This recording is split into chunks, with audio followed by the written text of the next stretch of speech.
সকাল থেকে মা বলছে আলুর দম খাবে, তাই ভাবলাম আজকে মাকে আমি আলুর দম করে খাওয়াই। আসসালামু আলাইকুম, সবাই কেমন আছেন? আশা করি সবাই ভালো আছেন। আজকে আলুর দম রান্না করব, ভালো করে পারি না, তারপরও চেষ্টা করতে দোষ কি।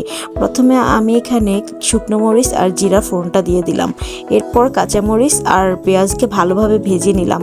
এরপর এখানে গরম মশলাগুলো দিয়ে দিলাম।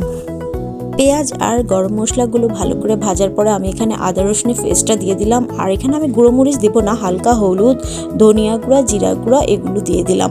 আর হ্যাঁ, প্রয়োজন মতো লবণ দিতে হবে কিন্তু। এখন সবগুলোকে ভালোভাবে কষিয়ে নেব। মশলাগুলোকে ভালোভাবে কষালেই তো তারপরেই তো মজা পাওয়া যাবে আলুর দমে। বিশেষ করে নতুন আলুর দম খেতে যা মজা লাগে না, একবার খেয়ে দেখবেন, অনেক ভালো লাগবে। তারপর আমি এগুলোকে হালকা একটু পানি দিয়ে ভালো করে কষানোর পরে আমি আলু সিদ্ধ করে রাখা আলুগুলোকে দিয়ে দিলাম। আলুগুলোকে দিয়ে এবার ভালো মতো কষাতে হবে, যেহেতু আলুগুলো সিদ্ধ করাই আছে, তারপরে এগুলোর ভিতরে ভালো করে যেন মশলাগুলো ভালোভাবে ঢুকে, সেজন্য ভালোভাবে অনেকক্ষণ থেকে কষিয়ে নিলাম আমি। কষানো হয়ে গেছে।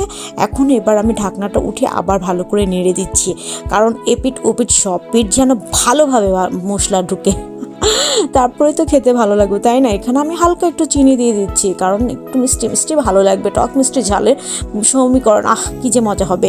তারপর আমি ধনিয়া পাতাটা দিয়ে দিচ্ছি, বিশেষ করে ধনিয়া পাতার গ্রান, ওফ। ধনিয়া পাতা দেওয়ার পর ভালো করে আবার নেড়ে দিচ্ছি, কারণ ভালো করে মাখা মাখা হয়ে গেলে, ঝোলগুলো শুকিয়ে গেলে তখনই তো খেতে ভালো লাগবে। আমি জানি আপনারাও আমার চেয়ে আরও ভালো রান্না জানেন, তারপরেও কেন যেন ভালো লাগে আমার রান্না করে আপনাদেরকে শেয়ার করতে, তাই করি। ভুল ত্রুটি হলে ক্ষমা করে দিবেন। ভালো থাকবেন, আল্লাহ হাফেজ।